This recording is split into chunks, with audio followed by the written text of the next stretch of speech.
আমার নাম মোহাম্মদ রিয়াজউদ্দিন।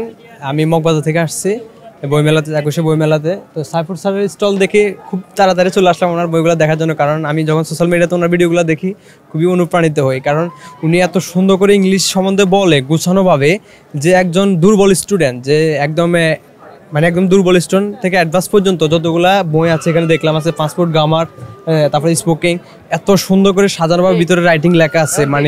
যারা দুর্বল স্টুডেন্ট তারা পড়ে পড়ে বুঝতে পারবে যে এটা কত গুরুত্বপূর্ণ। যারা হয়তো ইংলিশের জন্য বেশি আগ্রহী, যে ইংলিশ শিখি বাইরের দেশে যাবে বা দেশে কিছু করতে চায়, তাদের জন্য আমি মনে করি যে সাইফুর স্যারের বইগুলো খুবই গুরুত্বপূর্ণ।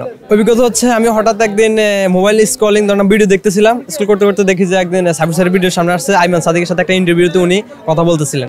তারপর আমি ওই ভিডিওটা একদম খুবই গুরুত্ব সহকারে খুব সুন্দরভাবে দেখছি, ঠান্ডা মাথায়, যেহেতু ভিডিওটা এত সুন্দরভাবে ওরা উপস্থাপন করছে আমাদের খুব ভালো লাগছে। এই জন্য প্রায় মনে হয় ভিডিওটা 1 ঘন্টার উপরে ছিল, আমি পুরো ভিডিওটা দেখছি। এত সুন্দর করে তারা বলতেছে যে ইংলিশ সম্বন্ধে যদি কারো আইডিয়া থাকে, আগ্রহ থাকে, পড়তে চায়, তখন সাইফুর স্যারের বই কেন পড়বেন, সুন্দরভাবে বলছেন। তো আমি সব ভিডিও দেখছি, এই জন্য অনুপ্রাণিত সাইফুর স্যারের বইগুলো পড়ার জন্য, তাই দেখার জন্য আসলাম।